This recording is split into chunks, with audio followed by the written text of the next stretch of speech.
Hello সবাইকে, কেমন আছো তোমরা? তো গতকাল আমরা চলে গেছিলাম কলকাতার আইসিসিআর এক্সিবিশন হলে।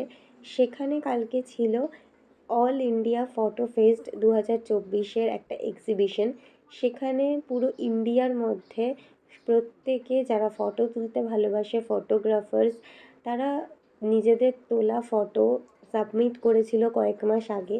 সেখান থেকে তারা কিছু ফটো সিলেক্ট করেছে। সেখানেই অরিজিতের ফটো সিলেক্ট হয়, ও ফটোগ্রাফার্স হিসাবে সিলেক্টেড হয়।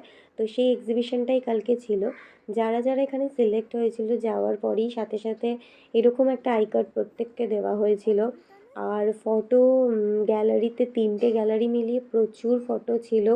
ফটোগুলো এক একটা মানে ভীষণ সুন্দর, মানে প্রত্যেকটাই ভীষণ সুন্দর। মানে এদের ফটো সিলেকশন করা এতটাই সুন্দর যে প্রতিটা ফটোই জাস্ট ওয়াও ছিল। তো এখন আপাতত আমরা এখন ফটো খুঁজছি, কারণ এত ফটোর মাঝখানে ওর ফটোটা কোথায় লাগানো ছিল। ওর 2টো ফটো সিলেক্টেড হয়েছিল, তো কোথায় আছে সেটাই আমরা খোঁজার চেষ্টা করছি, কারণ 3টে গ্যালারিতে প্রচুর ফটো ছিল। তো সেটা খুঁজে পাওয়া গেছে আলটিমেটলি।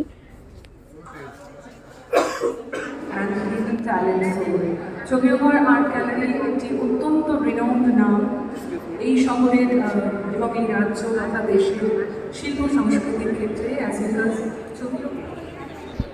কংগ্রাচুলেশনস অরিজিৎ নায়েক। হাততালি কমে গেছে, ইন্টারেস্টে বাড়ে না, বিশ্বাস করুন, দিয়ে দিতে হয়।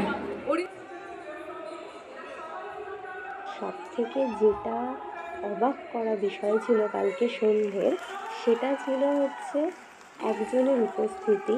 সেটা ভিডিওতে দেখাই যাচ্ছে, মানে জাস্ট প্রত্যেকে সারপ্রাইজ ছিল সেখানে।